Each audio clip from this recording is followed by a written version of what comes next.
இன்றைக்கு திராவிட முன்னேற்ற கழக அரசு அமைக்கப்பட்டு கிட்டத்தட்ட 51 மாத காலம் நிறைவு பெற்று விட்டது. 51 மாத திராவிட முன்னேற்ற கழக ஆட்சியில மக்களுக்கு இதுவரை எந்த நன்மையும் கிடைக்கப்பட்டதாக தெரியவில்லை. இந்த 51 மாத திராவிட முன்னேற்ற கழக ஆட்சியில விலைவாசி விண்ணை முட்டுகின்ற அளவுக்கு உயர்ந்து விட்டது. அரிசி விலை 40% உயர்ந்து விட்டது. பருப்பு விலை 50% உயர்ந்து விட்டது. கடல் எண்ணெய் விலை உயர்ந்து விட்டது.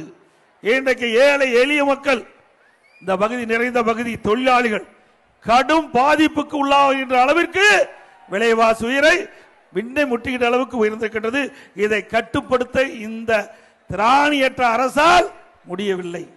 இன்றைக்கு ஏழை மக்கள் யார் பாதுகாக்கின்றார்களோ அந்த அரசு தான் சிறந்த அரசு. அனைத்து இந்திய அண்ணா திராவிட முன்னேற்ற கழக ஆட்சி இருக்கின்ற பொழுது, விலைவாசி உயர்கின்ற பொழுது அதை கட்டுப்படுத்துவதற்கு அங்கே விலை கட்டுப்பாட்டு நிதி என்ற ஒரு நிதியை உருவாக்கி அதன் மூலமாக எந்த உணவுப் பொருள் விலை உயர்கிறதோ அந்த உணவுப் பொருளை எந்த மாநிலத்தில் விலை குறைவாக இருக்கிறதோ அங்கே வாங்கி தமிழ்நாட்டுக்கு கொண்டு வந்து கூட்டுறவுத்துறையின் மூலமாக அந்த விலை ஏற்றத்தை தடுக்கின்ற அரசாக அதிமுக அரசு இருந்தது.